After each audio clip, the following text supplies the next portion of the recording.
Olá, aluno do quinto ano! Seja bem-vindo a mais uma aula de Geografia. Eu sou a professora Gisele e hoje nós vamos conversar um pouquinho sobre expectativas de vida. Você já ouviu falar nessa expressão? E você sabe o que ela significa?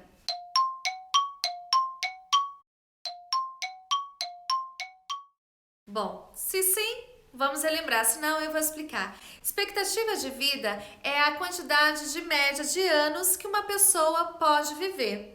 Antigamente, na nossa sociedade, a expectativa de vida era muito baixa. Isso porque as pessoas elas não cuidavam muito bem da sua saúde, não tinham tantas vacinas assim, o estilo de trabalho era um trabalho muito precário, né? As pessoas elas viviam sem saneamento básico, então a vida, o estilo de vida era muito precário e isso tudo contribuía para que as pessoas elas vivessem menos. Então, a média geral da sociedade, de vida, de anos que uma pessoa chegava, não passava ali, teve épocas que não passava ali dos 40, dos 50. Essa expectativa de vida, ou seja, essa média de idade, de anos que uma pessoa pode viver, ela foi aumentando conforme o tempo. E a expectativa de vida, então, atual no nosso país, nós chegamos na taxa mais alta, entre 70 e 75 anos de idade. E isso tudo por quê? Porque houve avanço na medicina, houve avanço nas vacinas, nas orientações de saúde, no saneamento básico. As pessoas também têm tomado mais consciência de que elas precisam cuidar da sua saúde ainda jovem. Viu? Então você, aluno do quinto ano que tem seus 10, 11 anos, pode começar cuidando da saúde se você ainda não cuida. Isso tudo para que você tenha uma boa expectativa de vida.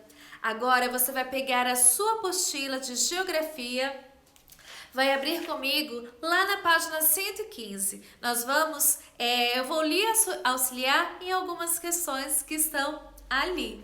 Bom, então ali na página 115, na questão 7, você verá um quadro, tá? Vou colocar aqui esse quadro para você enxergar bem, ok?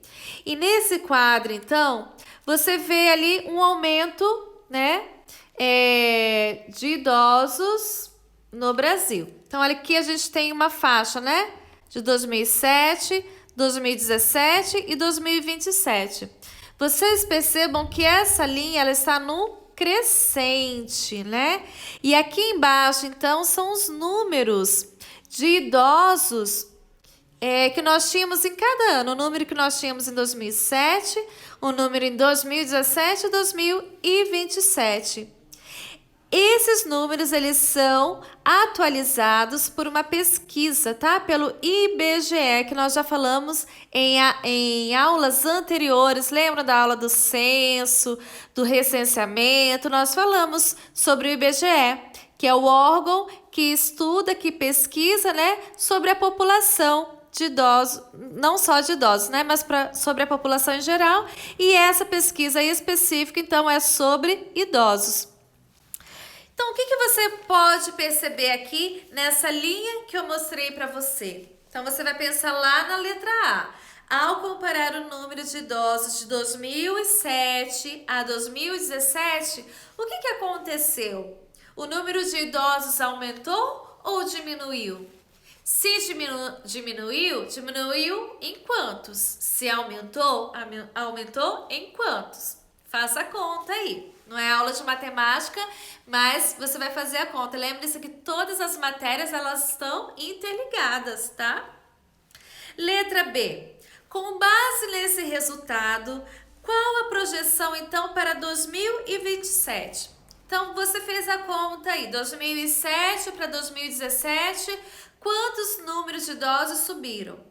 Então, para 2027, esse número permaneceu ou ele aumentou? De quantos em quantos? De 5 em 5 milhões, de 6 em 6. Então, você vai fazer as contas aí. Letra C. Quais seriam os desafios do governo diante desses resultados? Ou seja, se o número de idosos no nosso país ele está aumentando, porque nós vimos que tem uma linha crescente, né? Então, ele está crescendo. Então, se o número de idosos está crescendo no nosso país, quais serão as ações, as atitudes que o nosso governo poderia tomar em relação aos nossos idosos? Pense aí, de repente converse com alguém na sua casa, com o irmão mais velho, com seus pais responsáveis, não sei. Pense aí o que vocês acham que o governo poderia então estar fazendo pelos idosos do nosso país, ok? Vamos lá então para a página 116, vire aí uma folha, ali então você vai ver a explicação no clique sobre expectativa de vida, esperanças de vida, eu expliquei um pouquinho, mas você pode grifar aí no seu livro, pega o marca-texto, grife, né, para você relembrar. E aqui na questão 8, então, nós temos mais um gráfico que você vai me acompanhar aí, vou colocar aqui na câmera, deixa eu ajustar aqui direitinho, isso. Então aqui, esse gráfico, você tá vendo que é relativo aos anos passados e a projeção para 2020. Então aqui embaixo você tem os anos, né, 1980, anos 2000. Aqui na lateral você tem a idade. Então se você vê ali, a expectativa de vida em 1980 era mais ou menos, no geral, quantos anos? 62. Nos anos 2000 ele foi crescendo, foi para 70. 2002 cresceu um pouquinho, foi crescendo. Em 2020, então, temos a expectativa, né, a projeção da expectativa de 77,6 anos. Então, olhando esse gráfico aí, o que você pode perceber que aconteceu? De 1980 até o ano 2000. Aqui, ó. 1980 até 2000. O que aconteceu? Se aumentou para quanto? Tá? E em relação aos outros anos, qual é a conclusão que nós podemos chegar? Essa expectativa tem aumentado de quanto em quanto ou não? Mesmo com todo esse crescimento no nosso país, que foi um grande avanço, nós ainda estamos atrás de outros países como Japão, Itália, Singapura e Suíça. Lá na sua página 117, na sua apostila, você vai ter ali dentro do box "Você sabia?" uma explicação sobre a expectativa de vida no mundo. O que nós estamos vendo até então é a expectativa de vida no nosso país, no Brasil. Mas e no mundo? Como é essa expectativa de vida? Corre lá, dá uma lidinha, grife as partes que você achar mais interessante, ok? E agora, na questão 9, você vai fazer o seguinte: você vai escolher um país que você tem interesse, pode ser aqui na América do Sul, na Europa, na África, enfim, você vai escolher um país, vai digitar no Google e vai descobrir qual é a expectativa de vida desse país, ok? E você vai então anotar aí na questão 9 e vai escrever quais são as razões que essa expectativa de vida ela é alta ou é baixa nesse país.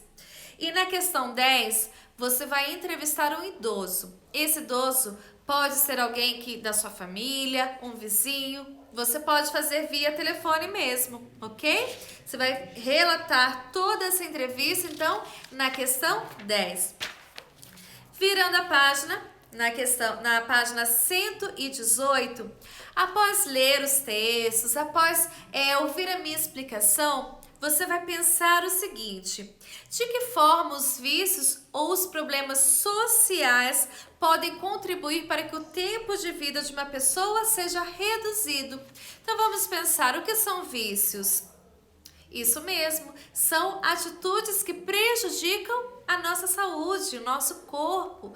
E quais são os vícios que você lembra? Fumar é um vício, né, que prejudica os nossos pulmões. Que outro vício? A bebida alcoólica. Muito bem, você deve estar se lembrando aí de outros vícios, de outras atitudes que prejudicam a nossa saúde. E o que seriam então os problemas sociais? Seriam os problemas da nossa sociedade, que tem a ver com o nosso governo. Qual problema social você de repente lembra aí que pode prejudicar uma pessoa? De repente o trabalho dela, o tempo da aposentadoria agora de ser mais anos, será que isso pode prejudicar uma pessoa? Pare, pense, tá? E escreva a sua resposta. Questão 12. Que cuidados crianças e adultos podem adotar para preservar a vida e a saúde? Pense o seguinte, que nós todos passamos por diversas fases da vida. E hoje você criança, será um adolescente, um jovem, adulto e futuramente um idoso. E dependendo das atitudes que vocês têm hoje, das escolhas que vocês fazem hoje, você pode ter uma boa saúde ou não quando for mais velho. Então, pense e escreva aí. Na página 119, nós temos então um texto complementar que diz como tratar os idosos. E aqui vai citar então sobre o Estatuto do Idoso. Você sabia que não é somente a criança e adolescente que tem o estatuto? O que é um estatuto mesmo? É uma lei que protege, é uma lei que diz sobre os direitos e os deveres daquela classe, nesse caso aqui, dos idosos. Então você vai ler um pouquinho o que diz esse estatuto, você vai analisar também essa imagem, né, desse pintor que retratou um idoso sentado numa cadeira cabisbaixo, parecendo triste. Você vai refletir um pouquinho, por que será dessa tristeza? E eu tenho um desafio para você, viu, aluno do 5º ano? Nós vimos então na aula de hoje sobre como as expectativas de vida da nossa sociedade têm aumentado, mas também temos que parar e pensar um pouquinho como os nossos idosos têm sido tratados aqui no nosso país. Como você tem tratado o idoso aí da sua família? O idoso da sua vizinhança? Você tem tratado com respeito? Com educação?